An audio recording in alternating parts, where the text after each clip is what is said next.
नमस्कार प्यारे बच्चों, मैं उम्मीद करता हूं कि आप खुश होंगे। आपकी पढ़ाई अच्छी चल रही होगी बच्चों। चलिए आज हम फिर मिलके कुछ नया सीखेंगे। चैप्टर 4 क्वाड्रेटिक इक्वेशंस, ये 10th क्लास का चैप्टर 4 है, क्वाड्रेटिक इक्वेशंस।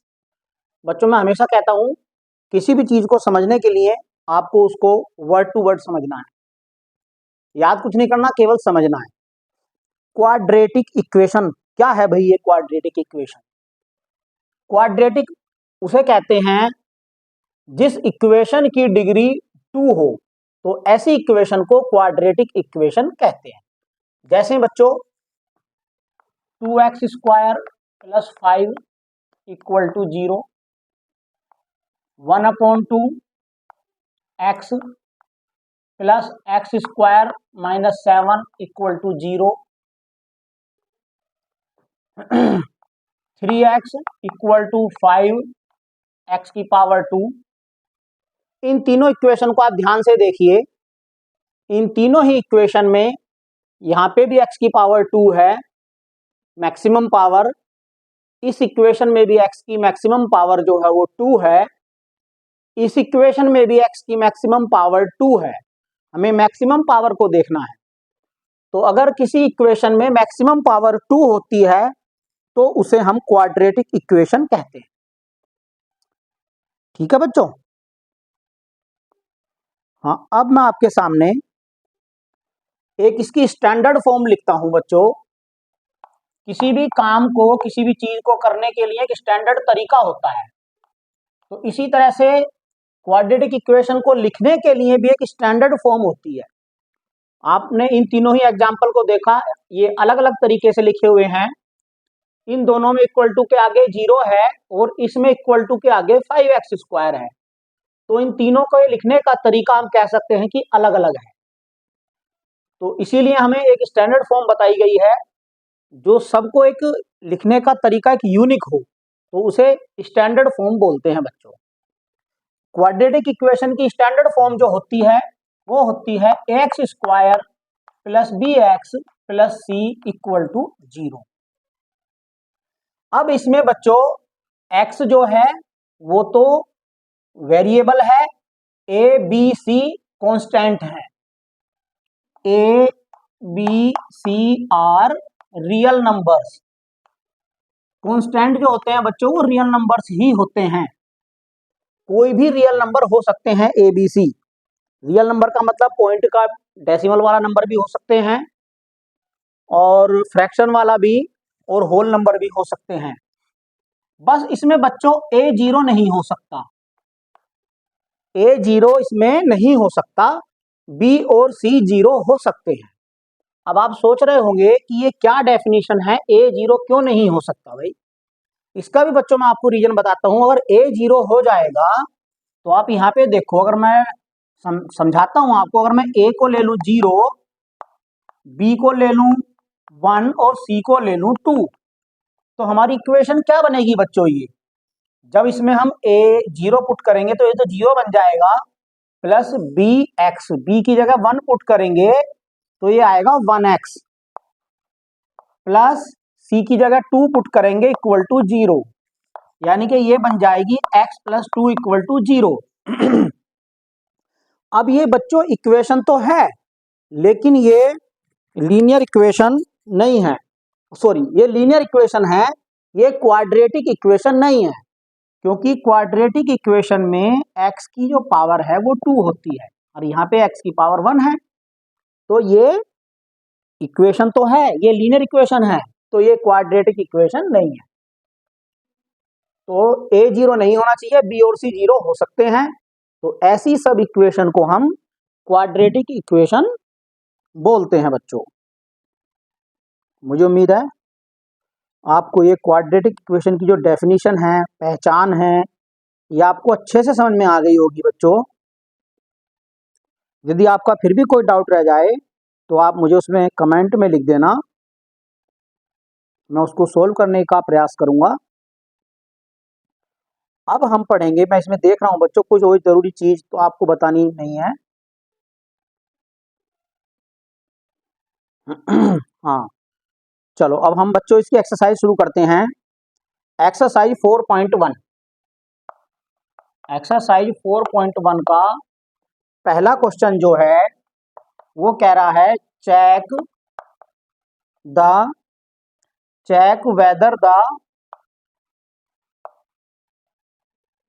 फॉलोइंग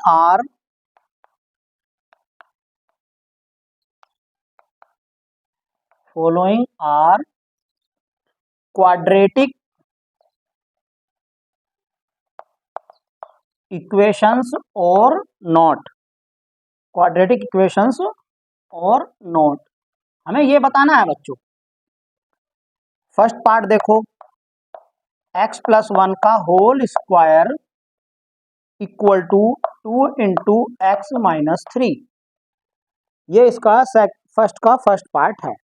आपको ये बताना है कि ये क्वाड्रेटिक इक्वेशन है या नहीं। बच्चों इसे हम इस तरह नहीं पता लगा सकते, लगा तो सकते हैं बट जब तक आप सीखोगे नहीं, कॉन्सेप्ट क्लियर नहीं होगा, तो आप उसको डायरेक्ट देख के नहीं बता सकते कि ये क्वाड्रेटिक है या नहीं। इसके लिए आपको पहले उसको सोल्व करना पड़ेगा बच्चों। जैसे हम कोई भी इक्वेशन को सोल्व करते हैं, मान लिया कहीं पे कोई वेरिएबल प्लस हो रहा है, मल्टीप्लाई हो रहा है या डिवाइड हो रहा है, उसको करते हैं पहले, उसके बाद हम बताते हैं कि ये क्वाड्रेटिक इक्वेशन है या नहीं। ऐसे नहीं बताएंगे हम डायरेक्ट कि ये क्वाड्रेटिक है या नहीं। अब बच्चों चलिए इसको सोल्व करते हैं। पहले हम इधर x+1 का होल स्क्वायर है, तो यहाँ पे हम a+b के होल स्क्वायर वाला फार्मूला अप्लाई करेंगे। आपको फार्मूला अप्लाई करना आना जरूरी है। जब तक आपको फार्मूलाज अप्लाई करने नहीं आएंगे, आप मैथ को नहीं सीख पाओगे बच्चों। दोनों चीजें आपको आनी जरूरी है, फार्मूला अप्लाई करना भी और फार्मूला याद होना भी। a+b का होल स्क्वायर जो होता है a² + 2ab + b² होता है बच्चों, ठीक है। अब हम ये वाला फार्मूला जब इसको यहाँ पे अप्लाई करेंगे, तो आप जरा ध्यान से देखिए a+b के होल स्क्वायर को और x+1 के होल स्क्वायर को। फार्मूला जो होता है बच्चों, एक ये रास्ता होता है, एक आपको रास्ता बताता है कि ये इस तरीके से आपको इस पे चलना है।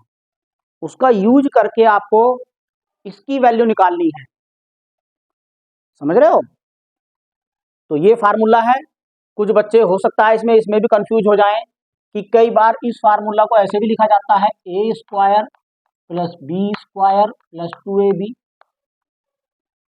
ये सेम है बच्चों, +b² वाली टर्म और ये वाली टर्म बाद में लिखी जा सकती है, +b² वाली टर्म पहले लिखी जा सकती है। किसी भी टर्म को आगे पीछे लिखा जा सकता है, इसमें कोई दिक्कत नहीं है। अब बच्चों इस फार्मूले को हम यहाँ पे अप्लाई करेंगे, जरा ध्यान से देखिए। x की जगह पे यहाँ लिखा हुआ है a और 1 की जगह पे यहाँ लिखा हुआ है b। तो जब a + b का स्क्वायर ये आ रहा है, तो हम a की जगह तो ले लेंगे x और b की जगह ले लेंगे 1। इसके अंदर तो ये लिखेंगे और इसमें a और b की जगह वो लिखेंगे जो यहाँ पे है। चलिए बच्चों, a की जगह लो x, तो x² प्लस क्या था 2ab, तो 2 इंटू a की जगह x इंटू b की जगह 1 प्लस b² b की जगह 1² इक्वल टू, इधर ये ब्रैकेट ओपन करेंगे तो 2 की मल्टीप्लाई होगी दोनों में, 2x - 2 3 जा 6, तो x² plus 2x plus 1 equal to 2x - 6। अब 2x से 2x दोनों तरफ का कट गया बच्चों, तो x² इक्वल टू हुआ -6 था, प्लस का 1 उधर जाएगा तो माइनस के 7 बन जाएगा। अब इसको स्टैंडर्ड फॉर्म में लिख देते हैं। इसको मैं मिटा देता हूं बच्चों, ये तो मैंने आपको समझाने के लिए लिखा था। इसको हम लिख सकते हैं x² + 7 इक्वल टू 0। अब आप इसको ध्यान से देखिए, ये क्वाड्रेटिक इक्वेशन है क्योंकि इसमें वेरिएबल की पावर 2 है, ठीक है। इसको लिख देंगे क्वाड्रेटिक इक्वेशन, बस हो गया सॉल्व। बिल्कुल इसी तरीके से बच्चों आपको इसको सोल्व करना है। सेकंड पार्ट भी आप इसी तरह से कर लोगे, थर्ड पार्ट मैं करा देता हूं इसका। थर्ड पार्ट में जो है x-2 into x+1 equal to क्या है, x-1 इंटू x+3। इसको बताना है कि ये क्वाड्रेटिक है या नहीं।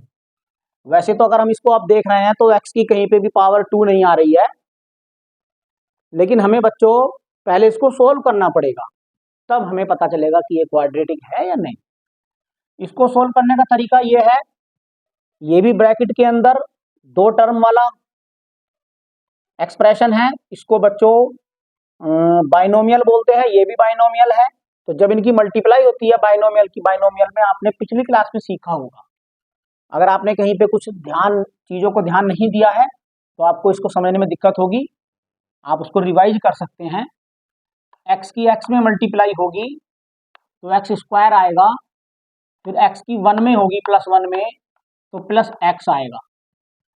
इसकी मल्टीप्लाई दोनों में कर दी हमने, फिर -2 की मल्टीप्लाई x में होगी तो -2x आएगा, -2 की मल्टीप्लाई +1 में होगी तो +1 आएगा, इक्वल टू इधर भी ऐसे ही सोल्व करेंगे, x की x में x², x की 3 में +3x, 1 की x में -1x, -1 की +3 में तो -3। अब बच्चों x² दोनों तरफ प्लस का है तो x² से x² हो गया कट, -2x + x ये बच्चा -x +1, और इधर 3x में से 1x गया तो इधर बच्चा 2x -3। 2x को भी इधर ले आओ, सबको इधर ले आओ, 2x और -3x बनेगा बच्चों, क्योंकि इधर आके माइनस बन जाएगा, ये -3 इधर आके प्लस हो जाएगा, तो प्लस का 1 प्लस का 3 प्लस का 4 बन जाएगा, इक्वल टू 0। अब आप देखो क्या ये क्वाड्रेटिक है, नहीं, नो, बस सीधा नो लिख देंगे, no this is not quadratic, ऐसे भी लिख सकते हैं आगे, वो आपका लिखने का तरीका है बच्चों। थर्ड पार्ट भी ऐसा ही है, नहीं थर्ड तो मैंने कराया ही, सॉरी, फोर्थ पार्ट आप कर ही लोगे, फिफ्थ पार्ट भी बिल्कुल ऐसा ही है, सिक्स पार्ट भी ऐसा ही है, सारे ऐसे हैं बच्चों। फार्मूला अप्लाई करना है और फिर देखना है कि ये क्वाड्रेटिक है या नहीं। चलो सेवन पार्ट कराता हूं मैं आपको, एक सेवन पार्ट देखो, x+2 की होल क्यूब इक्वल टू दिया है 2x इंटू x² -1। इसको बताना है कि ये क्वाड्रेटिक है या नहीं। इसमें बच्चों a + b की होल क्यूब का फार्मूला लगेगा, उसको हम a + b की होल क्यूब भी बोलते हैं या x + y की होल क्यूब भी बोलते हैं। तो जब वो फार्मूला लगेगा ये बनेगा x3, तो यहाँ पे x3 आएगा, प्लस y3 होता है उसमें x + y वाले में, तो y की जगह है 2, तो 2³ x³ + y³ + 3xy होता है, प्लस 3x की जगह x, y की जगह 2, और ब्रैकेट में होता है x + y यानी कि x+2 इक्वल टू, इधर बच्चों 2x से ब्रैकेट ओपन होगा, मल्टीप्लाई हो जाएगी तो 2x की पावर 3 और 2x की मल्टीप्लाई -1 में होगी तो -2x।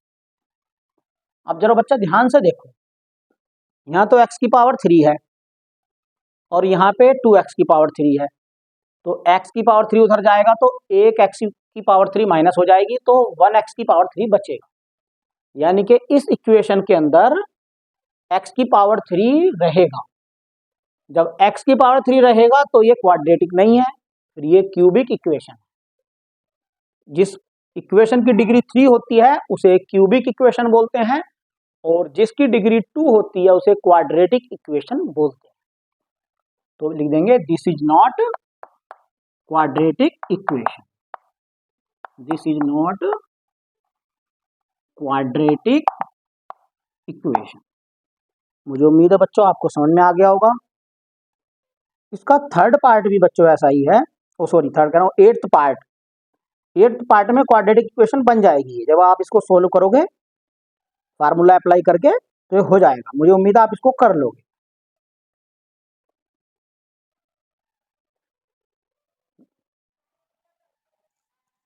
सेकंड क्वेश्चन है बच्चों, represent the following as quadratic equations. हमें जो है इन्हें क्वाड्रेटिक इक्वेशन की फॉर्म में रिप्रेजेंट करना है। हाँ, पहले में क्या मतलब क्वाड्रेटिक इक्वेशन में रिप्रेजेंट करना है, उसको सोल्व वगैरह नहीं करना है, केवल क्वाड्रेटिक इक्वेशन बना के दिखाना।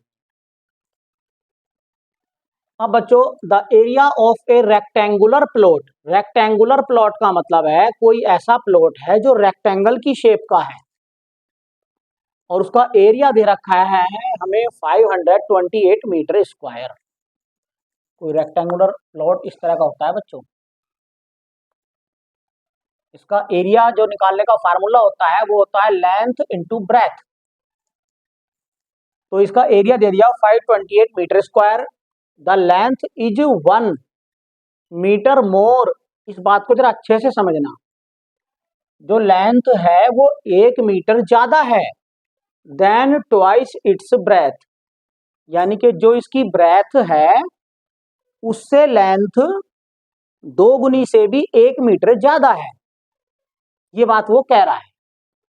अब बच्चों जरा समझिए इस बात को, उसने यहीं तक दो बातें दे दी, एक तो एरिया दे दिया और दूसरी बात उसने कह दी कि लेंथ और ब्रेथ का रिलेशन बता दिया उसने। अब आपको यहीं से पता चल जाएगा लेंथ, ब्रेथ और एरिया का हमें इसमें यूज करना है। तो लेंथ, ब्रेथ और एरिया का एक फार्मूला होता है, एरिया बराबर लेंथ इंटू ब्रेथ, उसका यूज हमें इसमें करना है। अब सबसे पहले बच्चों हम इसमें एक चीज को मान लेंगे, चाहे लेंथ को या ब्रेथ को x मान लेंगे, फिर दूसरी चीज को हम निकालेंगे। अब आप सोचिए, अगर आप लेंथ को x मानोगे तो ब्रेथ निकालने में आपको दिक्कत होगी, तो इसलिए अच्छा है आप ब्रेथ को x मान लो, लेंथ उसके अकॉर्डिंग आसानी से निकल जाएगी। Let length equal to x metre. ठीक है, हमने लेंथ को मान लिया x मीटर, सॉरी ब्रेथ, गड़बड़ हो गई, हमने ब्रेथ को मान लिया x मीटर। अब बच्चों इस कंडीशन पे ध्यान दो, वो क्या कह रहा है, वो कह रहा है लेंथ जो है ब्रेथ की ट्वाइस से भी 1 ज्यादा है, तो लेंथ क्या हो जाएगी उसको निकालो।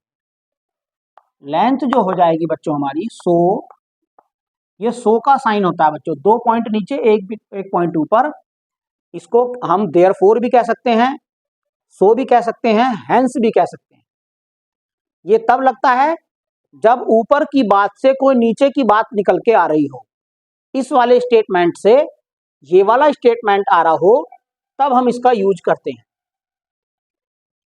हाँ बच्चों, तो लेंथ जो हो जाएगी हमारी वो ब्रेथ की 2 गुनी से 1 ज्यादा करनी है, इसकी 2 गुनी बच्चों करो, x का 2 गुना क्या होगा 2x, और दुगने से भी 1 ज्यादा करो तो 2x प्लस 1, तो 2x प्लस 1 मीटर।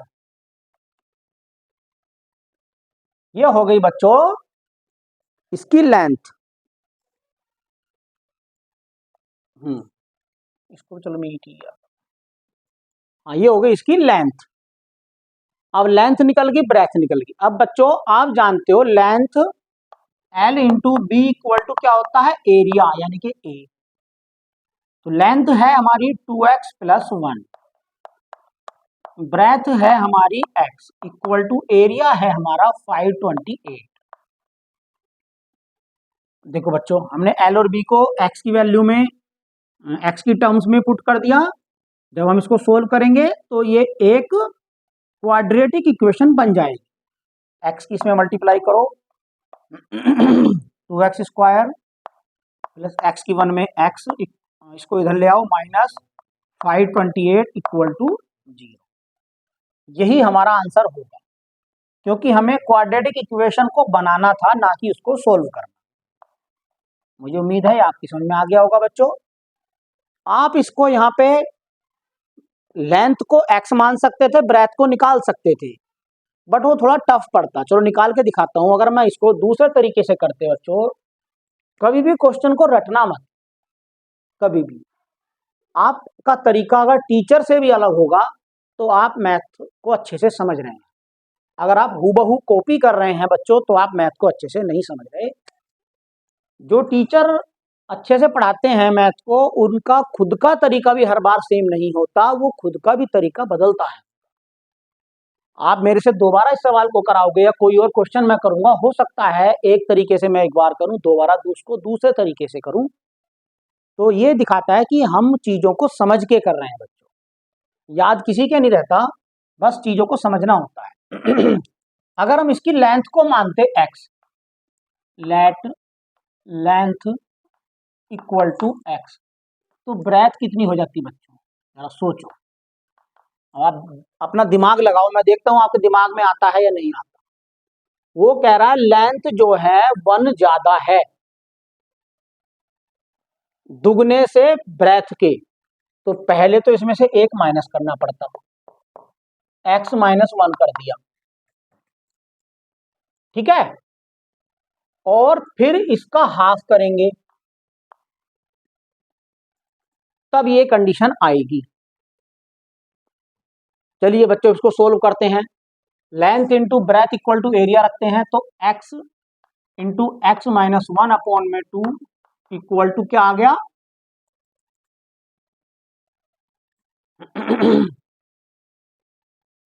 528।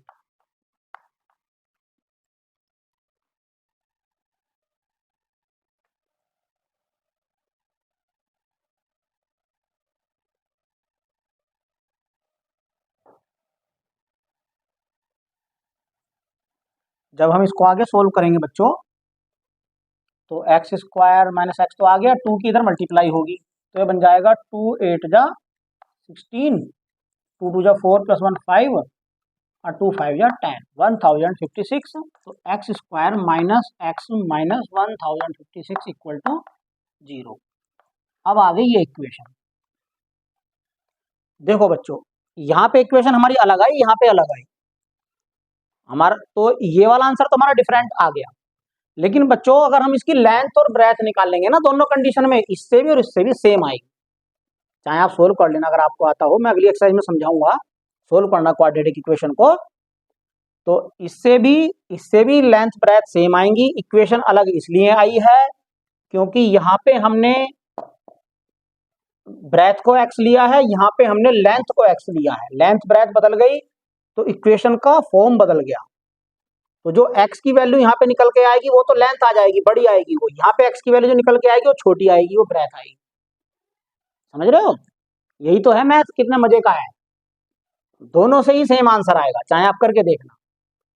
बट आसान तरीका ये है करने का, क्योंकि इससे जो है लेंथ से ब्रेथ निकालना थोड़ा सोचना पड़ेगा इसमें। मुझे उम्मीद आपको समझ में आ गया होगा बच्चों। अब इसके इसी तरह से सेकंड पार्ट है सेकंड क्वेश्चन का, उसको पढ़ते हैं। क्या है उसमें, the product of 2 consecutive numbers, the product of 2 consecutive positive integer is 306। को कंसेक्यूटिव पॉजिटिव इंटीजर किसे कहते हैं बच्चों, कंसेक्यूटिव का मतलब है जो कंटिन्यूअसली आ रहा है, समझ रहे हो। Second part, 2 consecutive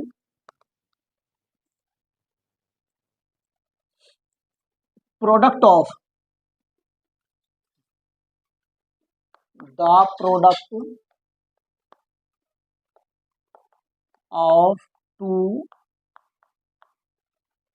consecutive positive integers. जो पॉजिटिव इंटीजर होते हैं वो होते हैं 1 2 3 4 5 6 7 8 इस तरह से, और कंसेक्यूटिव का मतलब है जो लगातार आ रहे हो, जैसे 5 6 11 12 इस तरह से। Consecutive positive integers is 306, is 306। We need to find the integers, we need to find the integers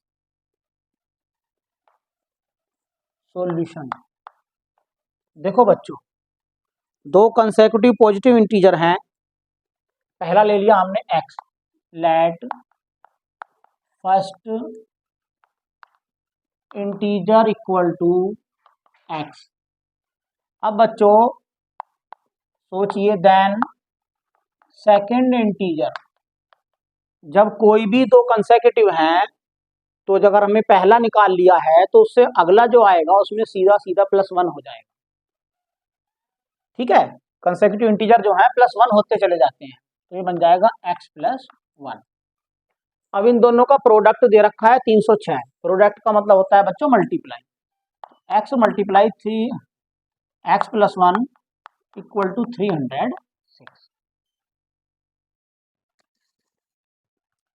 तो बच्चों ये हो जाएगा x × x + 1 = 306। जब ब्रैकेट ओपन होगा ये x² + x, इसको इधर ले आएंगे -306 = 0। ये बन गई बच्चों क्वाड्रेटिक इक्वेशन। यही हमें करनी थी। इसके बाद हम करेंगे अब 2 का third part. Rohan's mother is 26 year older than him, यानी कि जो रोहन की मदर है वो उससे 26 साल बड़ी है। समझ रहे हो? The product of their edges 3 years from now. इस बात को समझो, the product of their edges, उनकी एज का प्रोडक्ट यानी कि मल्टीप्लाई 3 year फ्रॉम नाउ, अब से 3 साल बाद का, अब का नहीं 3 साल बाद का जो उनका प्रोडक्ट होगा वो 360 होगा। We would like Rohan's present age. हाँ, हमें जो है रोहन की प्रेजेंट एज को फाइंड करने के लिए जो क्वाड्रेटिक इक्वेशन बनेगी उसको बनाना है बच्चों। तो इसमें सबसे पहले हम रोहन की एज को मान लेंगे। वैसे तो रोहन की मदर की एज को मान के भी काम चल जाएगा, बट रोहन की एज को मानने से आसान होगा थोड़ा, क्योंकि रोहन छोटा है, मदर की एज 26 साल, ज्यादा आसानी से निकल जाएगी। Let Rohan's age equal to x years, then Rohan's mother age, Rohan mother age equal to, देखो बच्चों ध्यान से देखो, 26 साल बड़ी है उसकी मदर, तो x + 26 ईयर्स उसकी मदर की एज हो गई है। ठीक है, आप इसको दूसरे तरीके से भी कर सकते थे। आप रोहन की मदर की एज को मान लेते x, तो रोहन जो है उससे 26 साल छोटा होगा, माँ से 26 साल छोटा होगा, तो बेटे की जो एज आ जाती है वो x - 26 आ जाती, उससे भी हो जाता बच्चों। तो यही तो तरीका है मैथ को अपने तरीके से करने का। समझने के बाद मैथ को अपने तरीके से करो। मैथ ऐसा सब्जेक्ट है बच्चों, अगर समझ में आता है बच्चों को तो बहुत ही अच्छा आता है, अगर नहीं आता फिर दिक्कतें होती हैं। अब बच्चों जरा ध्यान दो, वो कह रहा है ये तो है दोनों की प्रेजेंट एज, जो आज की एज है, वो कह रहा है आज से 3 साल बाद, 3 साल आगे। तो 3 साल आगे क्या होगा, दोनों की एज में 3 ऐड हो जाएगा। तो रोहन की जो एज होगी वो x + 3 होगी, और इसकी जो एक एज होगी x + 26 + 3 होगी, इसमें भी तो +3 ऐड होगा। तो करो बच्चों मल्टीप्लाई, ये तो हो जाएगी x + 3 और मदर की हो जाएगी x + 26 + 3। हमने दोनों की मल्टीप्लाई कर दी बच्चों, दोनों को ब्रैकेट में लिख दिया, इसके बीच में कोई साइन नहीं है, इसका मतलब मल्टीप्लाई है। अगर मैं इसके बीच में मल्टीप्लाई लगाऊं या ना लगाऊं एक ही बात है। इक्वल टू कितना है 360। अब इसको सोल्व कर लो बच्चों, क्वाड्रेटिक इक्वेशन आ जाएगी। x की पहले इसको प्लस कर देंगे दोनों को, तो ये बनेगा x + 3 और ये बन जाएगा x + 29, ये दोनों ऐड हो जाएंगे इक्वल टू 360। x की x में मल्टीप्लाई करेंगे x², फिर x की 29 में +29x, 3 की x में मल्टीप्लाई करेंगे 3x, 3 की 29 में मल्टीप्लाई करेंगे 3 9 जा 27, 3 2 जा 6 + 2 8, 87 equal to 360। x², 29x + 3x, ये बन जाएगा बच्चों 32x + 87, और ये इधर आ जाएगा। चलो इसको इसी लाइन में ले लो बच्चों, आगे मत बढ़ाओ, इसको यहीं पे ले लेंगे, -360 इक्वल टू 0। और जब इन दोनों को सोल्व करेंगे 360 में से 87 माइनस होगा बच्चों, तो माइनस का ही नंबर आएगा क्योंकि माइनस की वैल्यू ज़्यादा है। 10 में से 7 गया। कुछ बच्चे यहाँ पे इसमें बहुत गड़बड़ करते हैं बच्चे, उन्हें समझ ही नहीं पाते कि कहाँ प्लस करना है कहाँ माइनस करना है। बच्चों आपको इंटीजर देखना है कि कौन सा प्लस का है कौन सा माइनस का है। कभी भी प्लस वाले इंटीजर को माइनस वाले इंटीजर में ऐड मत कर देना। प्लस वाला इंटीजर प्लस वाले में ऐड होगा, माइनस वाला इंटीजर माइनस वाले में ऐड होगा। कुछ बच्चे बहुत गलती करते हैं, मैं आपको लिख के दिखाता हूँ कॉमन। जैसे मान लिया -2 + 5 है, तो क्या करते हैं बच्चे, इसको माइनस के 2 + 5 7 ऐसे कर देते हैं, जबकि ऐसा नहीं होता बच्चों। ये प्लस का 5 है, ये माइनस का 2 है, कभी भी प्लस नहीं होंगे ये। इसका जो आंसर आएगा 5 में से 2 माइनस होगा 3 आएगा, क्योंकि 5 की वैल्यू ज़्यादा है तो इसलिए साइन प्लस का आएगा, तो प्लस का 3 आंसर आएगा। प्लस चाहे लगाओ या मत लगाओ, +3। तो ये छोटे छोटे डाउट आपको बिल्कुल ना हो, अगर ये डाउट रहेंगे तो आप कभी भी नहीं समझ पाओगे। हाँ, 10 में से 7 गया, 3 यहाँ रह गया बच्चों, 5 में से 8 गया, 7 और हाँ 15 हो जाएगा ना ये। अब यहाँ 2 का 2 = 0, आंसर बन गई क्वाड्रेटिक इक्वेशन। इसका एक पार्ट हो रह गया बच्चों, लास्ट है मुझे लग रहा है ये, थर्ड पार्ट ये था ही, एक क्वेश्चन हो रहा है सेकंड का 4th पार्ट, उसको भी देखते हैं, उसको भी समझा देता हूँ। बच्चों आपको पहले खुद ट्राई करना है, ये नहीं समझना कि सर की सारी वीडियो देख लो या किसी की भी सारी वीडियो देख लो। वीडियो से प्रैक्टिस नहीं होती बच्चों, खुद की वीडियो से आपकी प्रैक्टिस नहीं हो रही है, मेरी प्रैक्टिस हो रही है। तो आपकी प्रैक्टिस तब होगी जब आप पेन चलाओगे।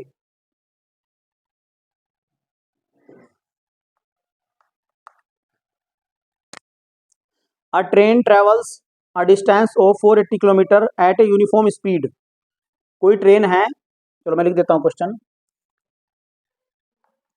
A train travels of 480 kilometre at a uniform speed, at a uniform speed का मतलब है बच्चों उसकी स्पीड से घट बढ़ नहीं रही, एक समान स्पीड से चली चली जा रही है, वो ना घट रही है ना बढ़ रही है, उसे कहते हैं uniform speed. If the speed had been if the speed had been 8 kilometre per hour less, 8 kilometre per hour less, then it would have taken, then it would have taken 3 hours more, 3 hours more to cover the same distance, to cover the same distance। बच्चों इस बात को ध्यान से समझो, बहुत आसान है अगर आप समझ लोगे। कोई ट्रेन जा रही है, वो 480 किलोमीटर की डिस्टेंस को कवर करती है। अब उसने अगली बात बताई, अगर ट्रेन की स्पीड जितनी भी उसकी स्पीड थी पहले, अगर उससे 8 किलोमीटर पर आवर कम होती, समझ रहे हो, उसकी स्पीड नई 8 किलोमीटर पर आवर कम होती तो उसको 3 घंटे ज्यादा लगते। भाई जब स्पीड कम हो जाएगी, ट्रेन धीमे चलेगी तो पहुंचने में टाइम ज्यादा लगेगा, इतनी दूरी उसने तय करनी है। अगर वो पहली स्पीड से चल रही है तो जो समय लग रहा है उससे बाद वाली में 3 घंटे कम लग रहे हैं, वो ये कह रहा है। ठीक है we need to find the speed of the train, we need to find speed of train, हमें जो है ट्रेन की स्पीड फाइंड करनी है, उसके लिए इक्वेशन बनानी है।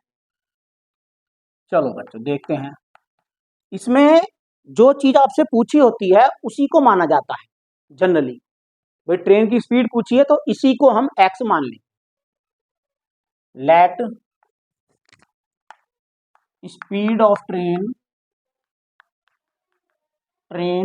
Equal to x kilometre per hour. अब बच्चों वो x किलोमीटर पर आवर की स्पीड से 480 किलोमीटर जा रही है वो, तो उसको जाने में कितना समय लगा वो निकाल दो। समझ रहे हो पहली वाली कंडीशन, टाइम टेकन। अब इसका टाइम निकाल दो। टाइम जो होता है बच्चों distance equal to speed into time होता है। तो टाइम इक्वल टू होता है डिस्टेंस अपॉन स्पीड, इसका फार्मूला है डिस्टेंस अपॉन स्पीड। ये फार्मूला आपको याद रखना है। एक फार्मूले से 3 फार्मूले बन जाते हैं, distance equal to time into speed, speed equal to distance upon time, और एक याद कर लो उससे 3 बन जाएंगे, उससे 2 और बन जाएंगे मतलब। तो time equal to distance upon speed होता है बच्चों। तो टाइम उसने कितना लिया इसको निकाल दो। डिस्टेंस कितनी है 480 किलोमीटर है पहले, और स्पीड है उसकी x, तो इतने आवर्स। पहली वाली कंडीशन का टाइम आ गया है। अब दोबारा कंडीशन, दूसरी कंडीशन निकालो बच्चों। दूसरी कंडीशन में वो कह रहा है कि 8 किलोमीटर की स्पीड कम होती। न्यू स्पीड कितनी है बच्चों उसकी, x में से 8 माइनस कर दो, x minus 8 kilometre per our. भाई पहले x थी, अब 8 किलोमीटर कम हो गई। न्यू टाइम,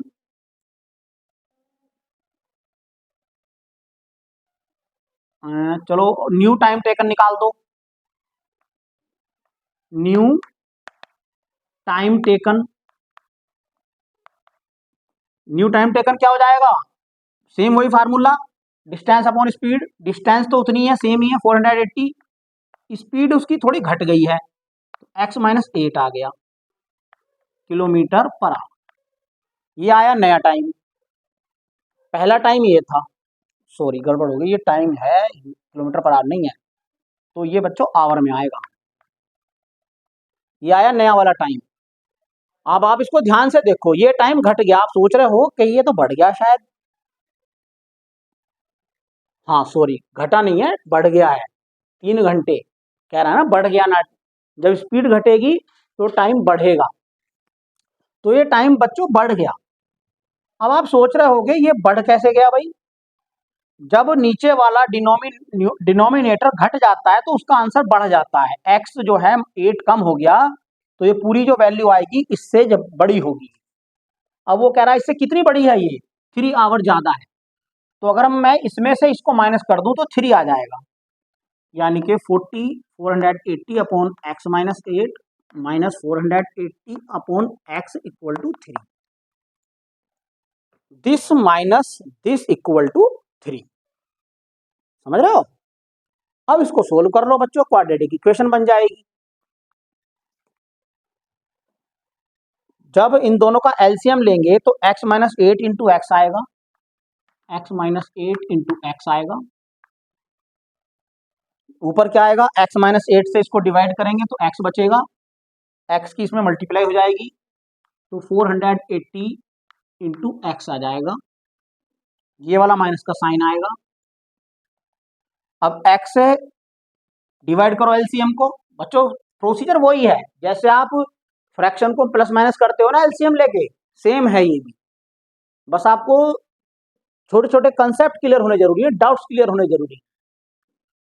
जब हम इसके डिनोमिनेटर से एलसीएम को डिवाइड करेंगे, x से x माइनस 8 इंटू एक्स को डिवाइड करेंगे तो x से x कटेगा, ये बच जाएगा x माइनस 8।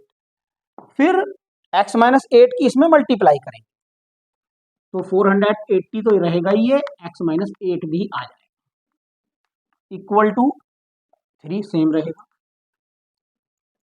अब बच्चों इसको उधर लेके ये पूरे के अपोन में है, जब ये उधर जाएगा तो मल्टीप्लाई करेगा।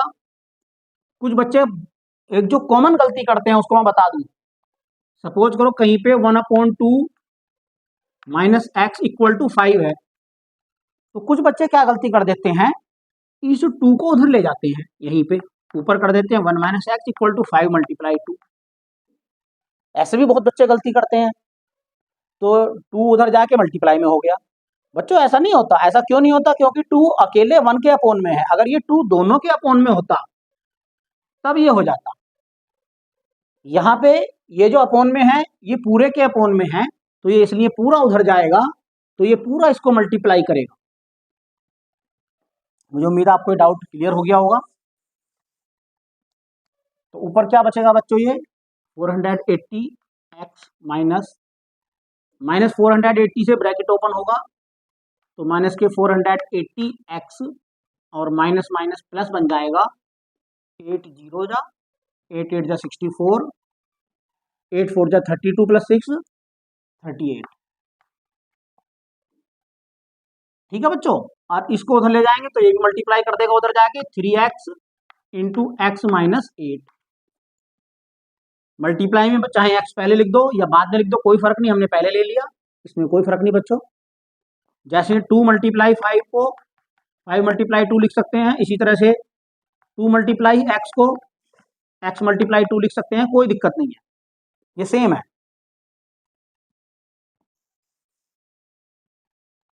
अब